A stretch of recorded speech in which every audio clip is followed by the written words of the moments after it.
Light as a feather, stiff as a board. Light as a feather, stiff as a board. We are the weirdos, mister. Black as night, erase death from our sight. White as light, mighty hectate make it right. I myself am strange and unusual.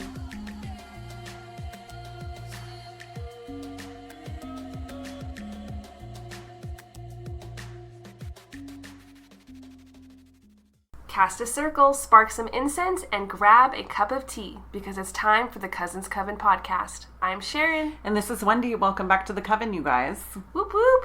Yeah, so we're really excited. Welcome to 2020. Welcome, a new decade. Yeah, a new decade. Can you believe that? No. And it's like an ending and a new beginning. It really is. And we were just listening to some YouTube thing this week that was talking about how everything's going to be changing. Everybody around you is going to be changing and new horizons. Yeah, I feel like I don't know if it's just me and my perspective. It feels like everyone's being more open to the occult and to the supernatural. But it just seems like the world between the seen and the unseen is less of a barrier these days. And people are more open to the knowledge to receive, you know? Yeah, this is an exciting time to be alive. It is. It is. I have like a little nervous but excitement energy for 2020.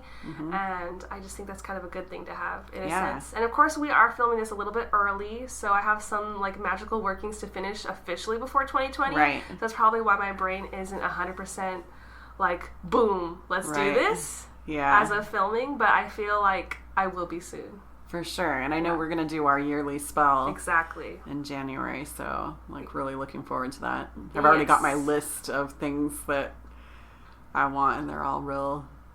I was realizing that they're all real simple. That's good. So just like as a primer for our New Year's ritual, we'll write down some goals and things we want to manifest, or things we want to work on, things we want to achieve. You know, what are they called? Resolutions. But we'll put them in a jar, let them sit there, ruminate, and then at the end of the year, we'll reopen that jar. And for me, I feel like it's going to be an emotional jar opening, because there's so many of those things I had intended for my life, but I feel like the Tower card essentially kind of came to my life, where everything just like fell apart, and I'm rebuilding in a new way. And it's not what I intended, but it's what I needed. So that's why I love that you're having simple resolutions, because I feel like I went too big, too hard, and having too much control over what I wanted, what I expected to want. And now I think I'm just going to limit myself to 3. That's good. 3 really cool goals. Sure. I think I have 3 for myself and 3 for the podcast. Ooh, podcast goals! I just got chills. I was like, we might not have to have a 3rd jar just for those. Just for the Coven. That'd be really cute, actually. So, just had some great goals in there for us. Awesome. Maybe we could do, I was going to say add 3 and 3 each to the Coven, and then we have too many. Yeah, too many. But no, I love that idea. Yeah. So I think now we can talk about what happened to us on Yule. Actually, can I say our news really quick? Like, I had an update to something that happened. So I can't remember if it was 2 episodes ago. I kind of talked about how I had a UFO experience. And I was blown out of my mind. Well, I came across something this week, a news article from Montana, and they came up with a solution for me, and it was what I saw. That's so awesome! Yes. So I didn't know this, but I think it was SpaceX. They just put a bunch of new lower atmospheric satellites into the air that they've been testing for producing internet for different towns, and they look a little spaceship-like. And that's a satellite. It's a satellite. With a satellite, I'm really bad at knowing all these type of things, so excuse my ignorance, but is it just going on one trajectory? Yes, but these ones appear to not really be. So they're kind of roaming differently. That's creepy. Kind of, yeah. So it's supposedly just an internet booster? It's supposed to be internet in space kind of thing. Like, if first they're going to start in our lower atmosphere, and then they'll go out further into the...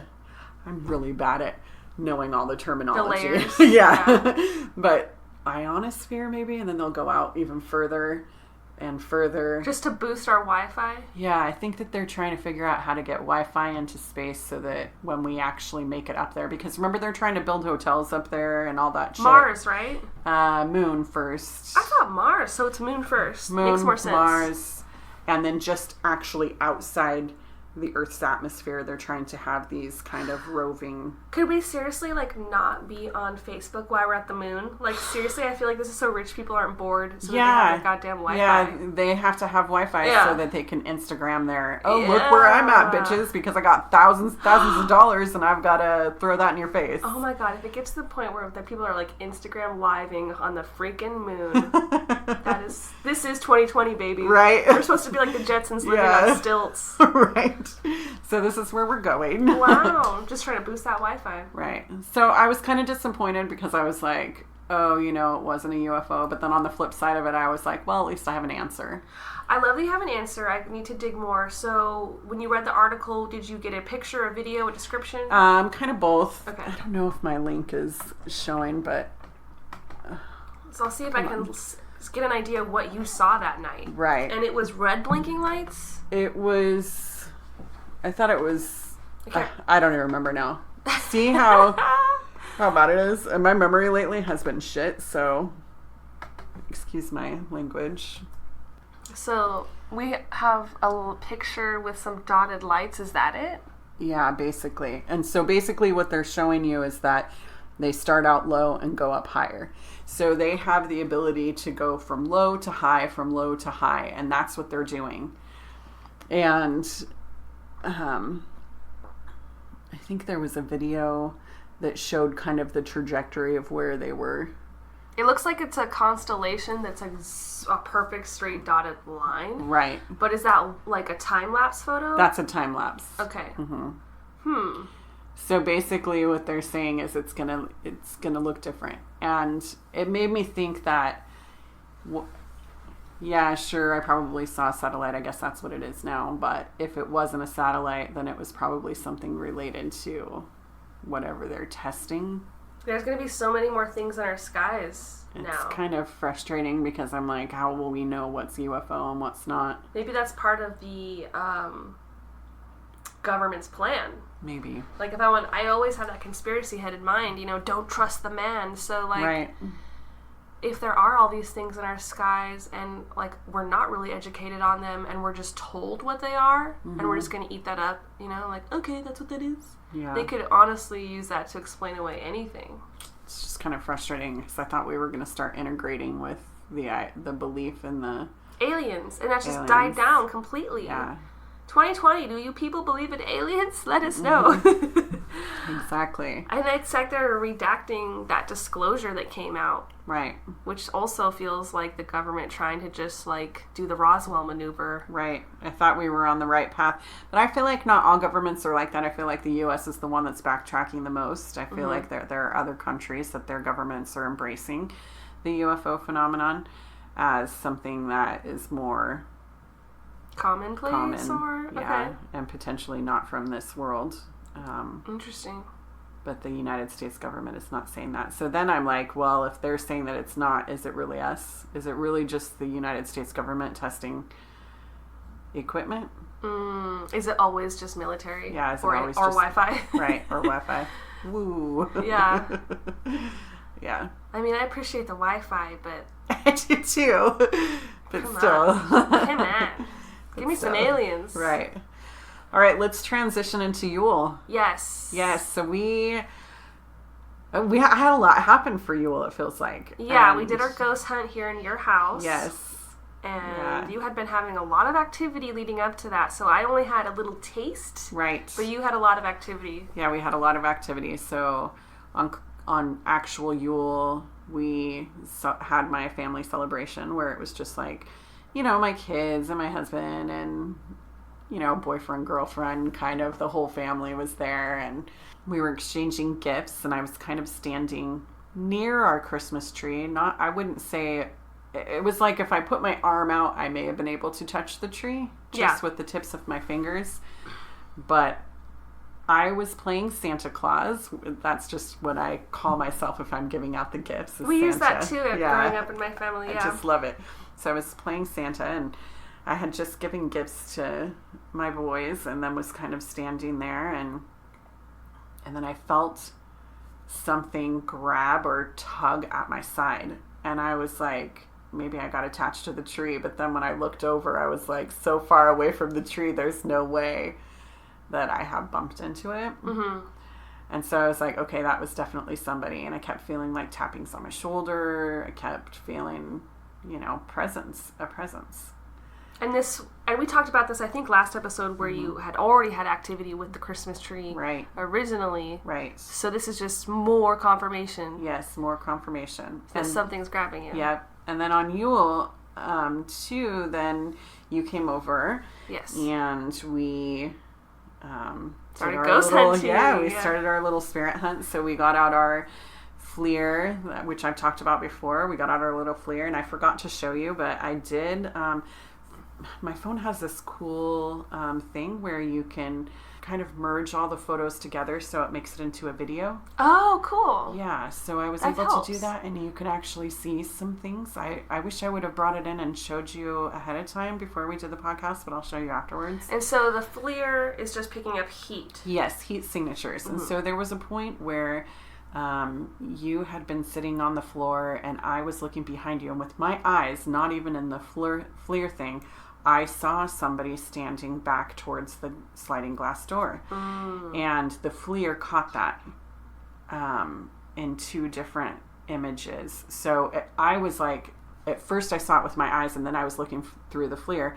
And first you can see a person standing kind of back there, and then you can see the progression of them fading away. Okay, yeah, I have to see this photo. Yeah.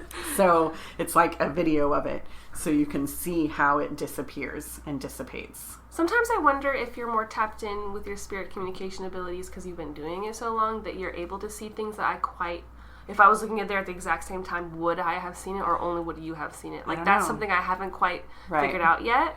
But I love this. I think that you'll level up to that ability. Because you have been sort of... Things have been progressing for me. I'm like on video game level 15, and you're like on...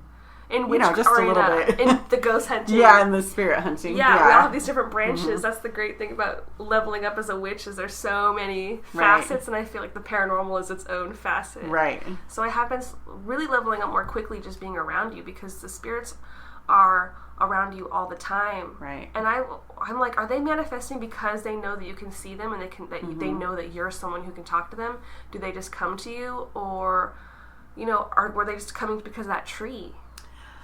I think it could be a little bit of both. Mm-hmm. We did have some amped up activity, but I didn't know if it was because we had changed our furniture around. We added in this new installation of a tree.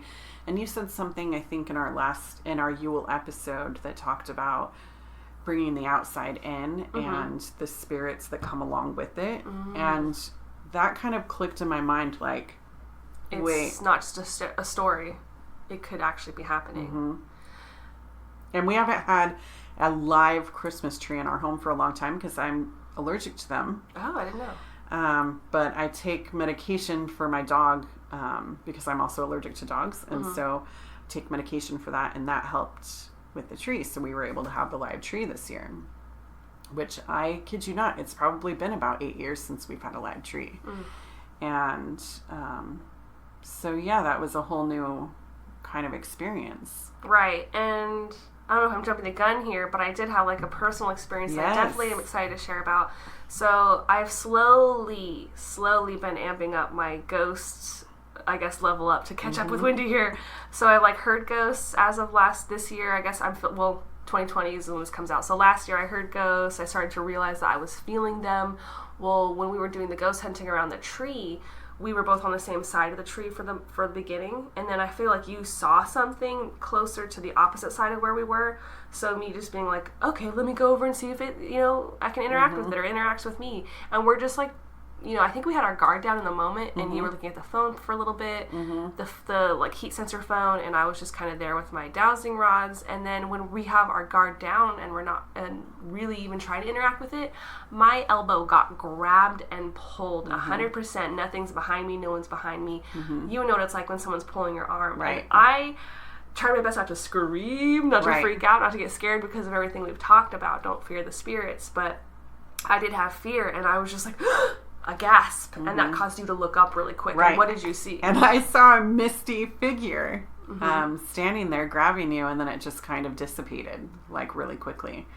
So Mr. Grabby McGrabberson. Yeah, and I've seen since then another misty figure that looked exactly like that. So I don't know if that's me leveling up, so to speak, that now all of a sudden I'm seeing these misty figures. Oh my gosh, I feel like there's two things we left out because I got so excited. That's right. So this ghost loves to move things. He not only moved the doll Agatha off the tree, which we talked about last episode. When we started the ghost hunting process, we came into the office, which is closed off basically from the tree. You can't really see it from here unless the door's open and you're looking at it. But when we're in here just chit-chatting and getting supplies, we heard a rustle of branches and an ornament fall down. And so we're like, oh, let's go. And like we go over there and we see that an ornament had fallen down on the ground. Right.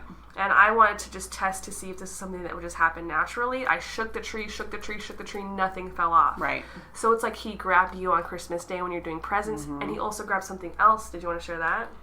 The necklace? Oh, I forgot about that. Oh my gosh. So my daughter, she sweetly got me this carnelian arrowhead necklace. I'm wearing carnelian right now. I love it. I got a bracelet. I was like, it's right over here. I got my little carnelian. So it was on this chain, and I had my husband immediately put it on me as soon as I opened it because I was like, oh my gosh, I can't wait. It's a very beautiful arrowhead. Yes, it's gorgeous. It's just so lovely, and you could feel the energy off of it. I wish I knew where she got it from. I can't remember, but that place she said was extremely amazing to purchase stones through. It's definitely a good quality stone. Anyways, I had it on, and I was handing out the gifts, and then all of a sudden it felt like my necklace had been kind of ripped off of my neck, like it was pulled to the side, and then it flew across the room. So it was pulled off of me. That's not just a chain breaking. No. That guy likes to pull things. Yeah. Or entities, spirit, energy, whatever you want to label it as. Yeah. And so, of course, you could think, oh, it's violent. It's pulling things. Yeah. But really, we don't really know. Yeah, I don't know. I mean, because he hasn't said in so many words. And then we, too, also left the EVP recorder out, which I'm still listening to all of that because it's like 3.5, 4 hours worth of EVP listening. And yeah, it's a lot to go through. And I love that you just put it under the tree because that was where a lot of the activity was centered around. Yeah. And so we just had it sitting there, and I've listened to about 35 minutes into it, and we heard something. So I shared one EVP. We got one EVP so far, and I shared it with Sharon. Do you want to talk about what you experienced when you listened? Yes. So I think that we should insert the clip later if possible, so that you guys can listen to it maybe, but I'll just kind of break it down. We're kind of trying to communicate with the ghost. I think you asked a question. What did you ask? Oh, I said, it was like we were using the spirit box. The situation was we were using the spirit box, and then I was getting 0 activity. And so I wasn't confronting the ghost, but I was like, you were moving things earlier, and you're not talking to us, so why are you not moving things now? Can you move something for us? And then he says, in between us having a conversation, he says, I am. Yeah. And it's like icy cold to me because it's like, that's not her voice. That's not my voice. Right. And it's happening kind of right before I talk, I think, again. So you can know it's not me whispering. And as my voice is ending. Yeah, it didn't sound anything like your voice. Yeah. And so we'll try to insert that maybe right here. Hello. You guys were moving stuff earlier. Why can't you do it now when we're sitting here?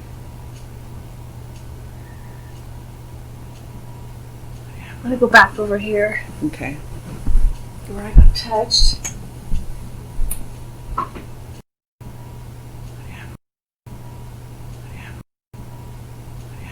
Yeah, so what do you guys think of that EVP?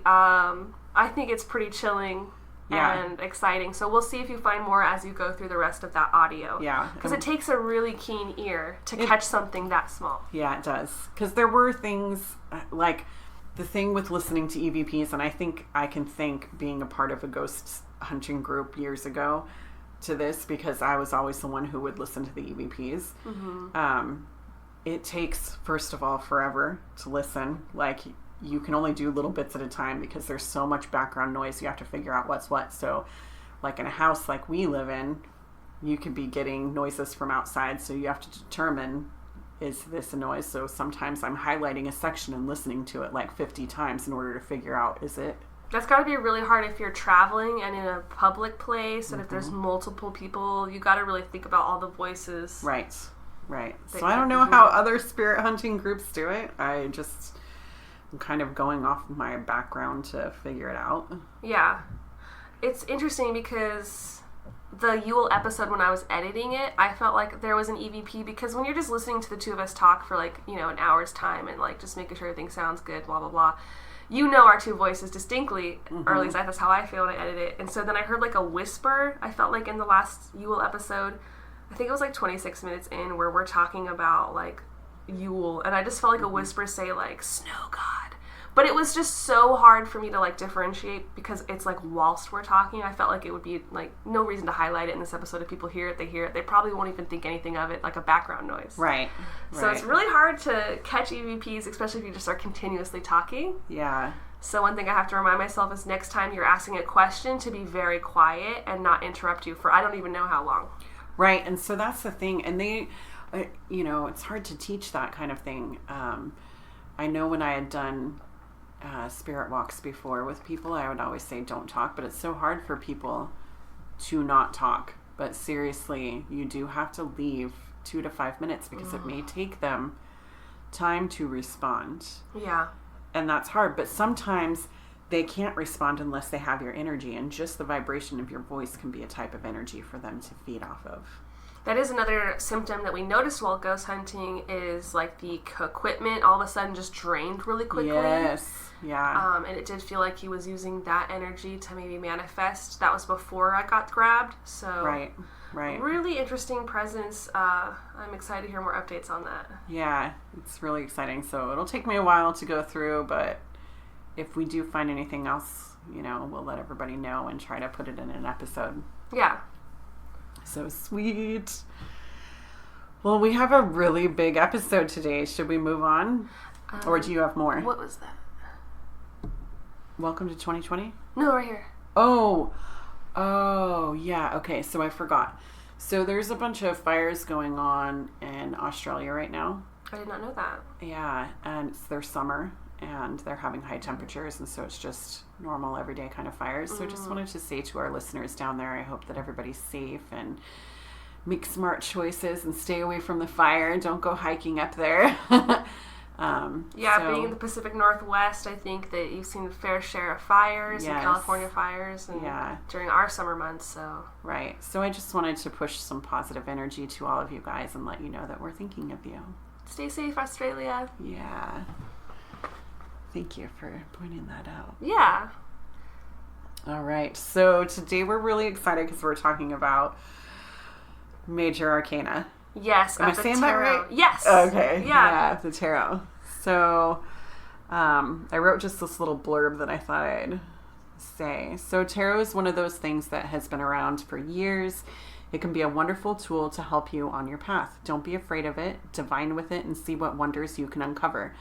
So what we wanted to do today is go over a little history and discuss the Major Arcana. Keep in mind that everyone has their own ways of reading tarot. The following are just interpretations, and you may come into your own interpretations, and that's perfectly fine. The cards were meant to show you, the reader, the answers to the questions, and how you wish to interpret it is up to you, the cards and your guides. So make sure to listen to your intuition.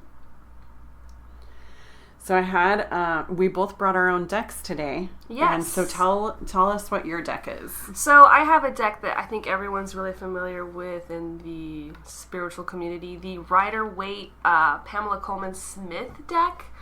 And, I feel like this is a deck that has been the imagery has been used over and over again and kind of reinterpreted over and over again, and it's just really classic. I felt like I wanted to go there to learn tarot, and then once I accomplished this deck, I felt like it would give me the tools to go on from other decks. Sure. And we did find out when researching a little more into the Rosicrucians, or was it the Golden Dawn? No, the Golden Dawn. That the people who were in the Golden Dawn, I think, who was a member of the Golden Dawn, which was an old magical, I guess. Right. Two of the guys made this deck. Yeah. And then they employed some woman, Pamela Coleman Smith, to do all of the artwork for. Right. So I thought that was interesting because that kind of ties into the deck you have. Yes. So I have the Golden Dawn Magical Tarot, and it is by Sandra, Tabatha Cicero, and Chic Cicero. So I think... A woman. So I think that's the thing with the Golden Dawn, is that they always had one man and one woman doing things. Mm-hmm. And so it was kind of like now this is just loosely interpreted of my own mind, but they wanted to have some equality of man and woman, but a lot of times the man kind of overpowered the woman in certain situations. But I think when they were making the tarot decks, they wanted to include a femininity to them. And so... I like that. Yeah. I feel like I need to look into... I've said this so many times. I want to look into the artist of the Rider-Waite deck, Pamela Coleman Smith, because for years her name was never on the deck. She was never recognized. She was penniless. I believe died penniless. Didn't make money off these decks. And now these decks are being sold everywhere. Yeah. And she... I don't know if she ever got the credit she deserved in her lifetime. Right. And so she is a woman I do want to uncover eventually. For sure. Yeah. Yeah. Amazing. So I have a little history lesson for everybody, if that's cool. Yes, spread the knowledge. So for many years, all tarot decks were hand-painted. Wow. With intricate, beautiful artwork. So they were done like on scroll-type paper. Or sometimes wooden tablets. Dang. So they were a wooden woodcut? Yeah, like a thick woodcut. Well, not thick, I should say, but it was like if you were to have a papyrus type paper, it would be thicker. Have you ever made homemade paper before? I don't think so. So years ago, I was able to make homemade paper, and it's just kind of this mulchy process, but the paper is so much thicker. It's like so much thicker than a cardstock even. Mm-hmm. And so it would be on that type of homemade paper, and they'd intricately paint and draw them. And makes sense. I mean, they didn't have printing press and things like that. Yes. And so I was trying to kind of figure out where they originated from, and a lot of places were saying that it was directly from Egyptians. Mm-hmm. But it's actually older than that, and they're not sure who it came from. Cool. Egyptians were just the first ones we were really found actual Egyptian decks, but the Egyptians didn't create them. They said that they got it from somewhere else, but they didn't say where. That makes sense, since we just kind of were talking about how Egyptians were such a magical society, right. And that time period of Egyptian rule was so long in history that a lot of our occult knowledge stems from them, but I'm sure with the Egyptians it stems from another place. Right. It just made me think of how years ago, prior to the Egyptians, there were the giant angels who came down, the Nephilim. Mm-hmm. Maybe that's where they came from, because they did teach a lot of the Egyptians their magic. Right. And I love the idea of that, as terrifying as it is. But like, they supposedly taught women scrying, divination, right. astrology, all these secret knowledge. Right. And they did get in trouble for that. So the thought of that these could possibly have stemmed from the Nephilim is pretty amazing. Chills, and I'm freaked out. Okay. Right? I'm like, my hair's standing up just thinking about it. I never thought about that when I was writing the podcast notes, but as we're discussing it, I'm like, oh my gosh, these could have definitely come from the Nephilim. Wow. So that would make sense. There's a lot of angel iconography in my deck. Right. And it was really interesting because back in the day, they were used strictly for divination purposes. So prior to the 1400s, it was strictly for divination. They used them in magic. They used them not so much to tell the future, but used them to see what was happening in your present. As far as, let's say somebody was stealing something from your yard, you could divine with the cards and figure out who was taking something from from I wonder you. if that would work in a court of law. Yeah, we're like, look, I asked my cards and they said Joe did it, so yeah. Exactly. My spirit guide said.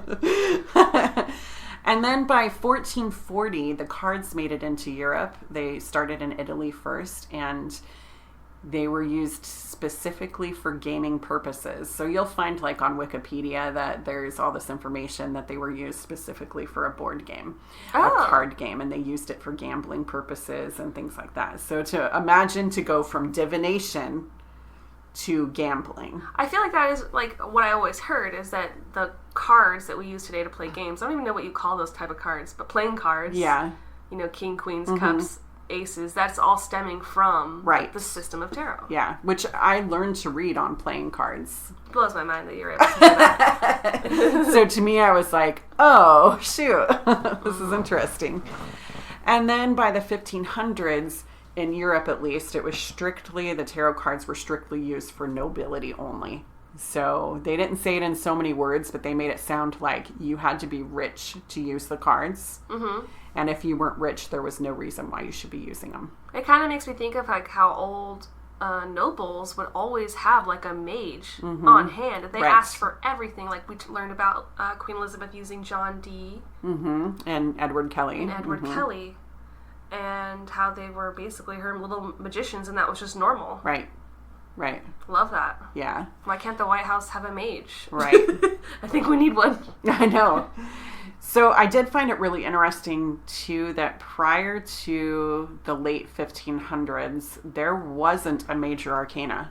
What? That seems so important to us now. I know, right? Yeah. That wasn't added until the 1590s in Florence, Italy. Then they started adding those in. I don't know the history as to why. I couldn't find out that information.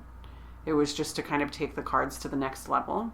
So it started off as the little suit cards, the 4 sets of suits. But my thought and what I researched was that there may have originally been a Major Arcana, but those didn't make it to Italy when they traveled into Europe. So they had to make a new one or try to remember what it was or something. So I think something was lost in the translation when they were moved from country to country. Very cool. Yeah. And then in the 1780s, there was this guy named Jean-Baptiste Alliette, and he was a merchant, I think in Paris, and he really started intricately bringing back divination into the tarot process. And kind of like the way that we do today, and he started adding in astrology. And he said that he got this information from the Egyptian book of Thoth, or Thoth. My kids keep saying Thoth, so I always say Thoth, but I know that's probably not right. I think it's Thoth. Thoth, and who was the Egyptian god of writing and knowledge. So he somehow said, I don't know, because he wasn't a very rich man, somehow in his travels of selling stuff, he either was gifted an Egyptian book of Thoth, like written on tablets or scrolls or something. He was gifted that, or he found it in his travels of merchantism. Wow. Of selling stuff. Nowadays, that would be so hard to do. I know, right? And so then, so that's kind of how we came with the cards that we are using today, is based on his interpretations from this Egyptian book. And it wasn't written in English, it wasn't written in French. He had to actually learn that language to interpret it. Yeah. A lot of work to get that knowledge. Right. And I guess he used his guides and stuff. I mean, because he was divining with them. And so then he, or not him, but then later in the 1800s, like in the late 1800s, they started putting it down in written form to share with others in this book called The Gospel of the Witches by Charles Gottfried Leland. I just found out about this book and I frickin' need to read it. The sound alone. Right. So he took Jean-Baptiste's information and put it into this book. And now cards were no longer used for playing at all. They were just specifically for divination purposes or for telling the future. Yeah, we definitely got to figure out what this book is. Yeah, so I was like, oh, that's on my list of finds. So I need to find that. The Gospel of the Witches. So I did find out that there were 3 very common decks that we use today, and I kind of thought that they needed some mention. We already talked about the Rider-Waite deck. Apparently there is also another important one called the Thoth Tarot deck, and this originated in the 1940s and was, the artist was Lady Frida Harris. So her and Aleister Crowley actually made this deck. I've seen Aleister's deck. Okay. Yeah. My daughter actually has part of this deck. Mm-hmm. And it is pretty amazing. Some of the artwork is pretty cool. I feel bad because sometimes I talk a lot of shit about a lot of other people or like Crowley. Yeah, but do you know, yeah. he did do a lot of work, and Right. maybe I just need to do more first-hand information about him. I've just always been so scared of because I heard about a lot of the bad deeds that he did. Right. But there's something to be said about what he uncovered, and although he's dedicated his life to magic, so Right. I could learn from him. Sure. Yeah, he was a huge person in the magical community in the time period, and I think a lot of his stuff is spewed out into today. Wrong choice of words there because he did use that kind of magic. He did spew a lot of things. Yeah. The third deck, I actually have this deck as well. It's called the Tarot of Marseille, and it originated in the late 1400s in France. I've seen this one. I have a miniature-sized one, and it is in French. It's not even in English, so I have to interpret it because they don't use words on it.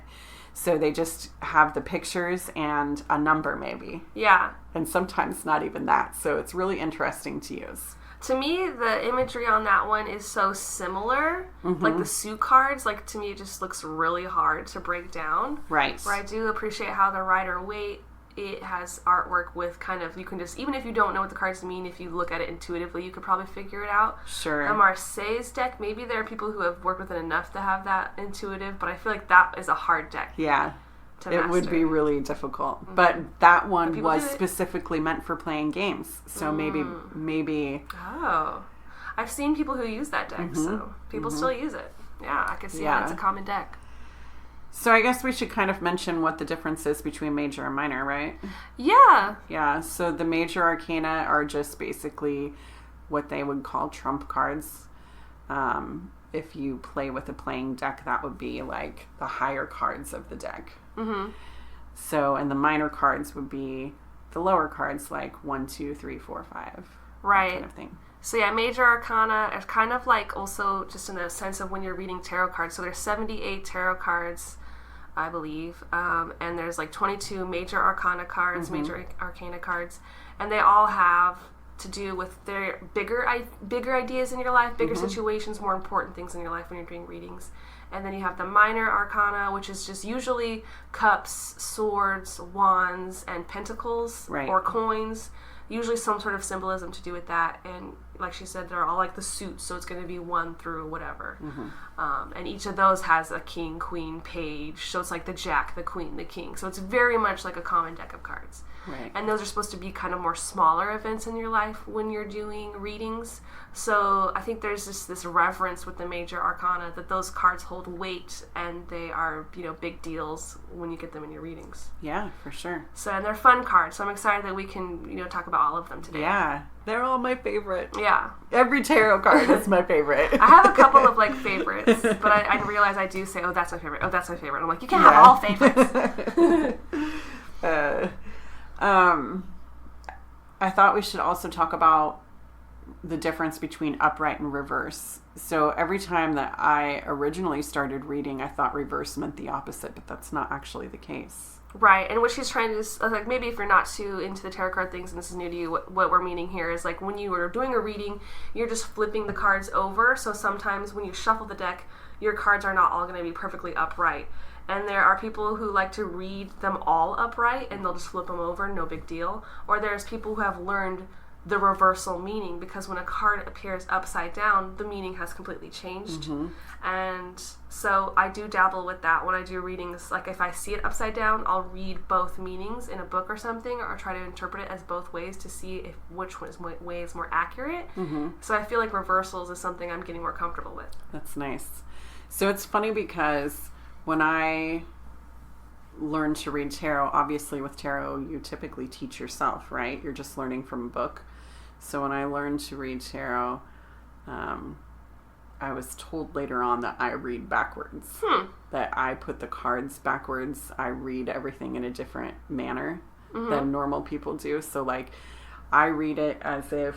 like when you're reading for someone? Yeah, when I'm reading for someone. That would make sense, because, like, I've always wondered that, too, because when you're reading for someone, is the card reversed if it's upside down for them or for you? Right. And so, apparently, I always do it if it's upside down for them and not me. And it seems to work. My information is still correct. So, I've just made the cards do this. And I was like, well, I am different. I'm sure that there's people who would agree or disagree with you. Right. It's definitely magic for you. I just always say it because I'm dyslexic, so I'm always like, well, I'm just dyslexic, so that's how it is. Dyslexic card reading? Yeah. But it's accurate, we swear. It's accurate. And I thought we should also talk about the difference between reading with intuition or not. Do you you read with intuition sometimes, I would feel like? Well, I feel like I always want to understand the information from the book first. That's just my Hermione brain. So I really rely heavily on my card apps, on my books, and I still don't feel like I've done a reading without a book to this day. Which is fine. I mean, I always have mine in hand too. I feel like it doesn't matter. Get past that space where I'm just like, bam, bam, bam, bam, bam, bam, bam. It's all in my brain. But I don't know. Right. And I feel like the meanings of the cards can sometimes change depending on the situation for me. Like, if I'm not using the book, I'm relying completely on my guides and the guides of the cards, because that's how I've always felt, is that it's not just my guides. There's a guide for the cards, and there's also...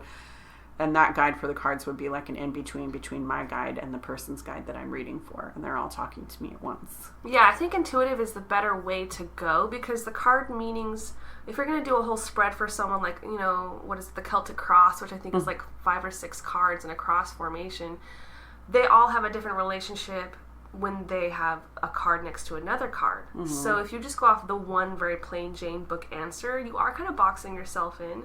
It's really, there's so many factors with tarot, you know? Right. What position is this card? There's a really easy, not easy, but the most basic spread could be like past, present, future, 1, 2, 3. Right. You know, so there's so many ways to read these babies.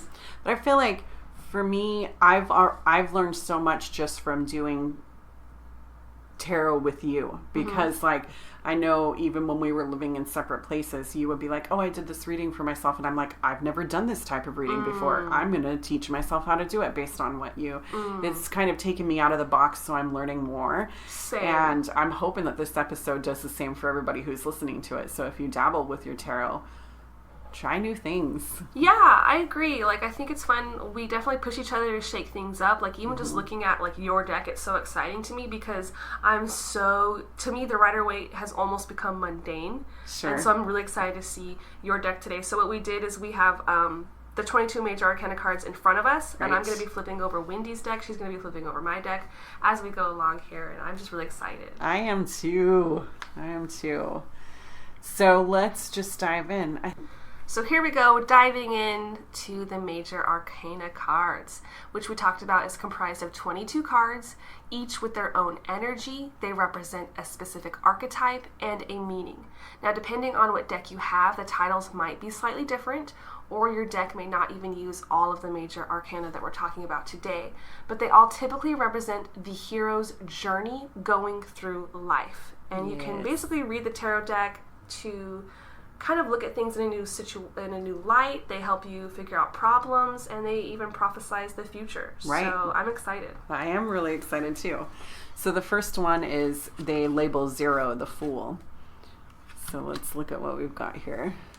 So I found out that the Fool wasn't originally part of the major or the minor cards. It was considered to be kind of like the Joker of the deck. Oh, right. I've heard that. He is like the Joker. Right, and that's why he doesn't have a number. And 0 itself represents the circle of the universe. So that was kind of what it would symbolize. And so they can, the Fool, they labeled him the Fool because it's kind of like the Fool's journey, which is a saying that they used to use to kind of represent the journey through life. So some decks I found out don't even have the Fool.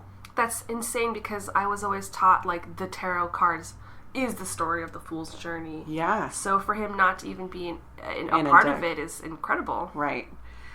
But the Fool would symbolize a new beginning, starting over. You would have unlimited potential and possibilities depending on what type of path you would want to take. He has some common symbols that equal great potential, innocence, and new beginnings. And he kind of always looks like either a beggar, a traveler, to kind of represent the journey on your path. And sometimes it's even, like on my deck, you'll see it's a baby, and that's to represent rebirth. So you're rebirthing into something else. Yeah, I'm really shook by your card. It's so different from everything I've ever learned. Because it's kind of cool though, right? It is, because so Wendy's tarot deck here, the Golden Dawn tarot deck, we have a little baby sitting either in the belly of a wolf or next to a wolf while reaching out. I think it's in the belly. That's what I'm it's interpreting. It's going to be rebirthed. Yeah, he's like in the belly of this mean wolf, so it's kind of like maybe he was dumb and he got eaten.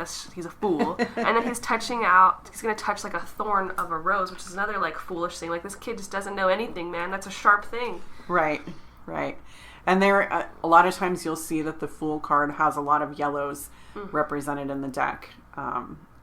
I should have looked up what that meant. Right? I was like, ooh, what does that mean? But it does mean something. So you'll always see different colors in specific decks, and it was meant to be that way. Mm-hmm. So even though our cards are completely different, they do have the same coloring. Similar symbolism. Like, I have a man who's on my deck that Wendy's looking at here. He's like walking off a cliff. He's looking up at the sky. He's not even noticing he's about to walk off a cliff because, he's a fool. But he's just like so happy and so innocent. And that's kind of like the gift of the Fool, is he doesn't notice like the tragedies around him that's about to happen. Like he's just in a good place. But he's wearing the yellow roses on his tunic. So there are similar symbolisms. Mm-hmm. Yeah. Very similar. And then I wanted to say that the attributions to the card will be air and Uranus. Uranus? However you want to say it. To this day, you still get us. I know. So you got all your notes? That was all my notes for the Fool. So perfect. So yeah, the Fool is a very important card, this kind of journey. So we're going to flip our cards here. Ooh, so we're going to talk about card number 1, the Magician. We have pretty similar cards here, both men in front of an altar, really channeling spirit and working with like infinity symbols and the divine. So the Magician, it's the number 1 card, and the number 1 is kind of a sense of self, ego, or I am. So when you see that in a reading, it might be really just you. And the Magician card is showing someone who is manifesting, witches, magicians, wizards, whatever kind of label you want to put on it. They are manifesting his will into existence using the energies of his own energy in combination with the world around him and the divine energies. And when I look at that card, that's exactly what I see. I see all of the tools that we use as witches: an athame, a wand, a chalice, and a pentacle. And he's channeling upwards to the sky. And so the Magician really is going to come up when you can see that maybe you need to use your talents, your skill, your personality, and that it's going to spark changes to occur. Sometimes he's called the Juggler. I think in maybe the deck of the Marseille deck that we talked about, he might be the Juggler, which is still kind of connects because a juggler is using the balls, they're up and down in this motion. So that already shows like the flow of creativity and the up and down kind of thing that we have here with the Magician card. Usually you'll see, well, in my deck anyway, he's got one hand up reaching to the heavens and one hand down kind of reaching to earth. So that's that whole as above, so below, the bridge between the divine and manifesting into the real world. And I think when you see this card in readings, it's really a reminder that you have the power to take control over your life, but intention and action is required. And one of the attributions attached to the Magician is the element of air and the planet Mercury. That's awesome. I love that. I know. As a witch, who wouldn't love this card? Did you notice that on my deck it's got these little things to kind of tell you? So there's Mercury, but then this is like, is this a Kabbalic symbol? It's a Kabbalic symbol. Which I have not learned yet. Yeah, I haven't learned those. That's on my list of things to do. Right? Just learn the Kabbalah in a week. We can do it. I've got this down. All right, so card 2. Card 2, the High Priestess. The High Priestess. She, I'm sorry, I thought I saw something out there, but I think maybe my dog was just walking by, I'm hoping. So you'll see that I mean, she's beautiful, right? She's a regal queen. She sits on a throne. She's stoic. She's stoic. She's got a scepter. I think mine has a chalice and yours has a scroll. Mm-hmm. This is Torah, which kind of indicates secret knowledge. Oh, that's right. That's right. That's awesome. And their prominent colors in these are going to be blues and reds. Always use blues and reds. And sometimes there's like a moon that she wears on her crown. Or I guess we both have the moon. And the moon here. Yeah. Yeah. So interesting, the similarities. Just different. She's definitely a magical woman with a lot of knowledge. Right. And so if you get her in your reading, she's supposed to review... to remind you to review things that are hidden inside yourself and to use your intuition when finding the answer to your question. You just kind of still the mind, meditate and listen, and maybe play your cards close to your heart if you get her. Some common symbols with her would be that she provides intuition, she represents the subconscious mind, some divine feminine power, and a lot of sacred knowledge that she keeps inside of her. And her attribution would be Luna, and I found out silver, which I thought that was kind of strange. I don't know if that means some sort of iron or ore. Alchemical. Yeah. Very cool. My information didn't share with me any alchemical attributions, so I'm glad to learn some. Yeah. Yeah, she's very magical too, so love this lady. Yeah, very powerful symbolism. So we're going to move on to card number 3, the Empress. And I'd say, again, between our two decks, it's very similar here. We've got a very regal-looking woman just sitting down on like a throne. There's lots of abundance around her, bright, happy colors. So I'm going to go into my notes that I have on the Empress here.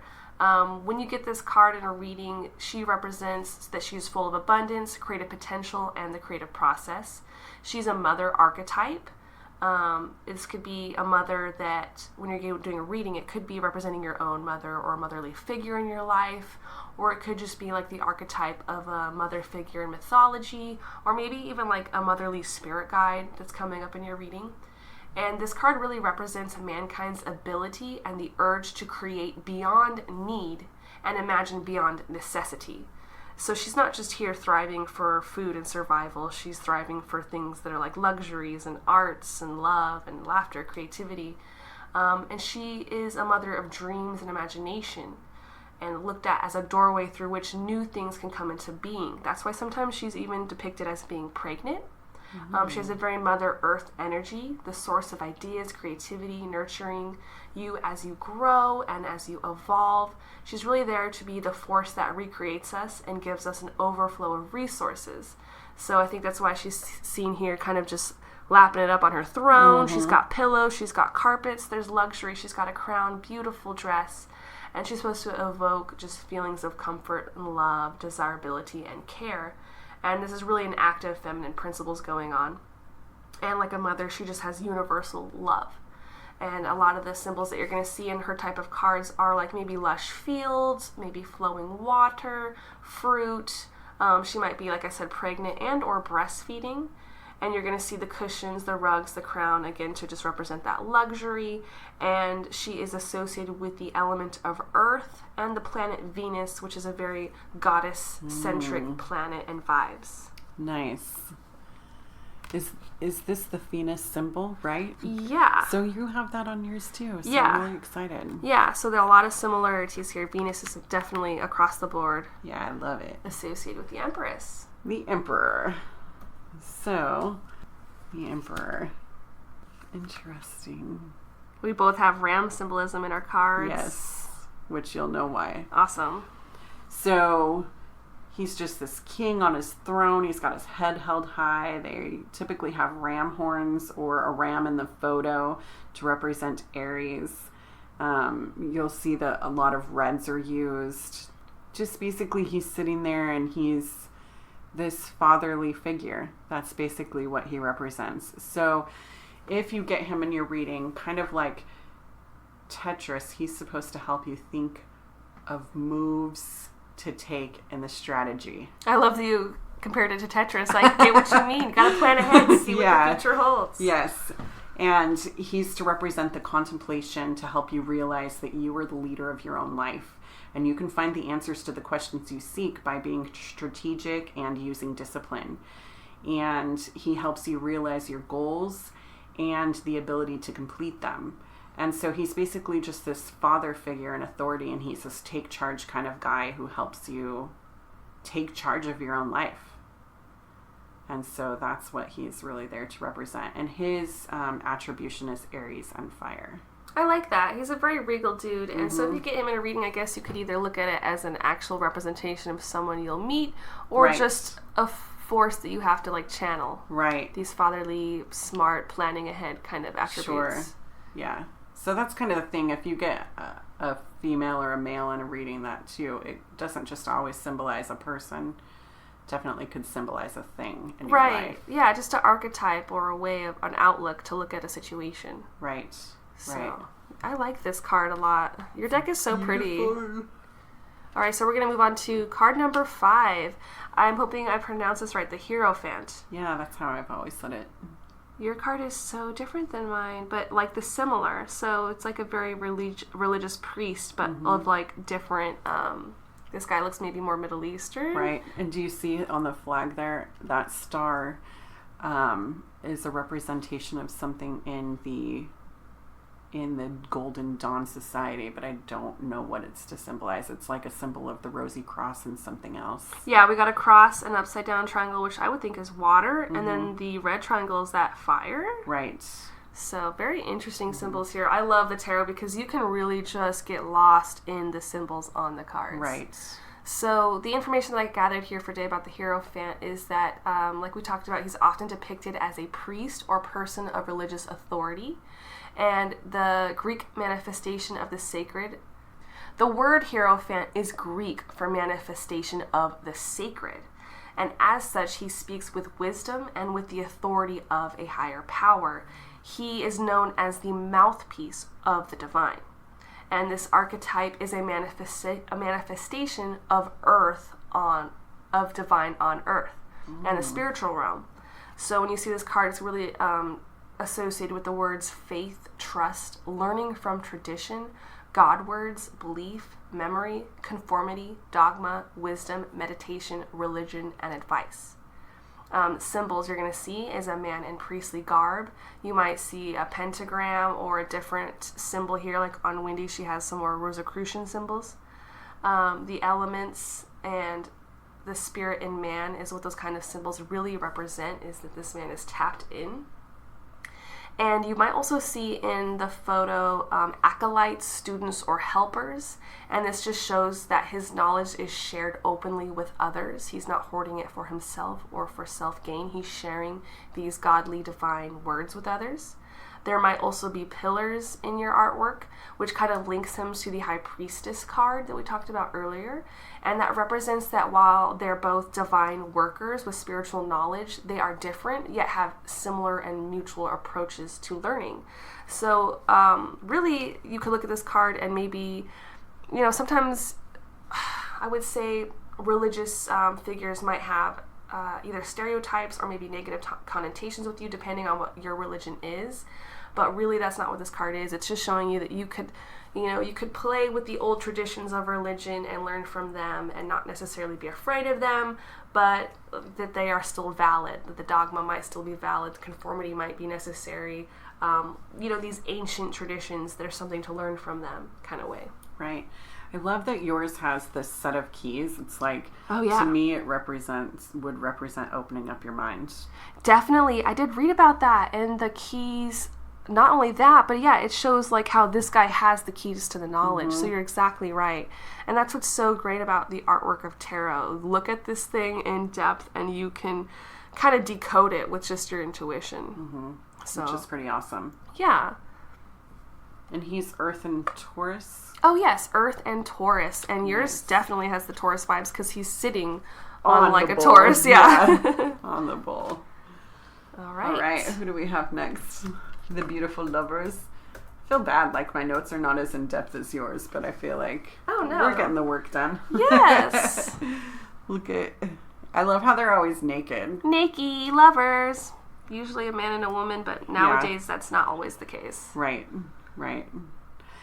So the Lovers, the common appearance, you'll see typically a man or a woman and a serpent in there. It's kind of to represent the beginning times of like Adam and Eve, and when the temptation was coming from the serpent. It can sometimes, I notice too that there's a yin and yang symbol to represent the male-female energy inside of yourself. And I noticed that yours has a goddess, like an angel looking down upon them. Right, which definitely links it to the whole Eden vibes. Right. And yours also has like some mountain in the back, like Vesuvius, probably.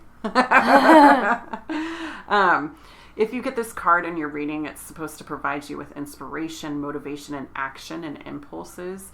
It's to represent the love, relationships, or possibly going into business with others and a positive outlook on that. I get this card a lot in my readings.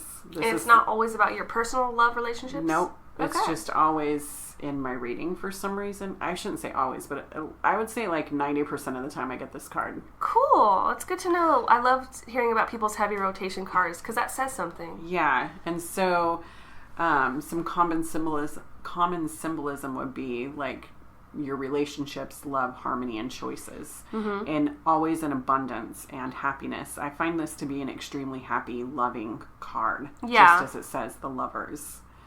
So I don't know what it means in reverse. I didn't look that up. I wonder if it's just trying to tell you your relationship needs work. Yeah, possibly. But it's just such a good, feminine, loving card. And I think the colors involved are usually like yellows and reds. I did find that it was Gemini and Air were the attributions. So if you were gonna look at the attributes of Air and Gemini, it's interesting. That makes sense because it's like Gemini is the two twins. Right. So you have a man and a woman, two people. Right, two people. Yeah, so you can see how that zodiac sign is represented. Yeah. Very nice. So we'll go on to 7 here. The Chariot card. Whoa, I'm looking at yours. It's so much more intense. It's pretty intense. But very similar. Yeah. All right, so the Chariot is kind of representing the life journey, which is symbolized by a man, riding on a chariot, usually pulled by 2 horses or 2 sphinx. And journeys in life, it could be something small, like a small journey like taking the bus to work, or maybe it's a big journey that it's representing in a reading like international travel. Or maybe it's not physical journey, it could be an emotional journey, mental, spiritual, like something like ending relationships and moving on to a new one. Maybe you're transitioning from home life to going to university.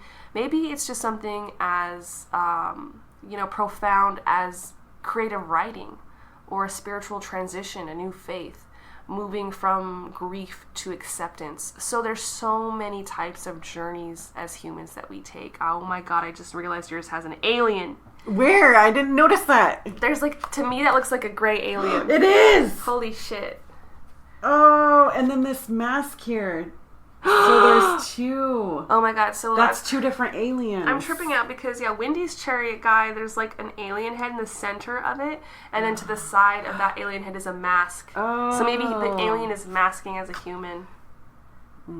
Okay, so got distracted. These damned aliens are always freaking me out. And like I talked about, the chariot is driving, usually with 2 horses. Those 2 horses or those 2 sphinx, they really can represent 2 paths, 2 choices. And they're kind of showing you the opposition by having extremely different colors, black and white here. They're pulling the charioteer in opposite directions. So maybe when you get this in a reading, it's telling you need to choose a side or a path, or maybe you need to just take full control of the reins and have both energies pulling you towards your same goal. So when I think about that, you could look at black and white. I have a choice to take the left path, the right path, to do this job, to do that job. But maybe when you want to use them both, you're saying, you know what, I will have a day job and work here, corporate life, but then at night I'm also going to be a witch and live that life. So sometimes you got to rein 2 energies together as a charioteer and really be like riding that path. So there's different ways you can take this in your reading, which I really enjoy. The symbols here, of course, is the charioteer, which is representing yourself or your soul self.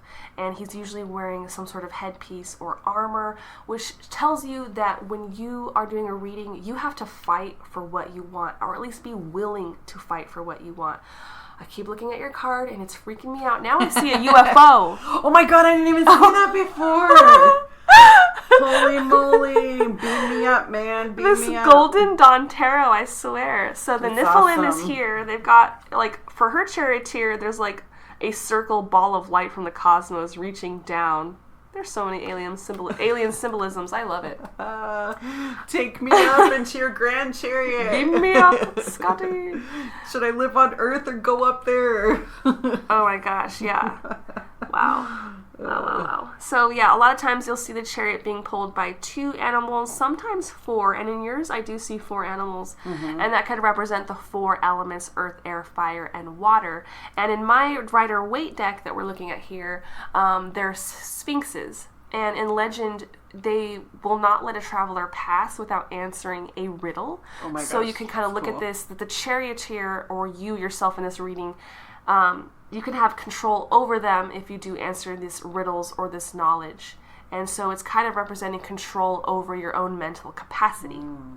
And this card is represented with water and Cancer.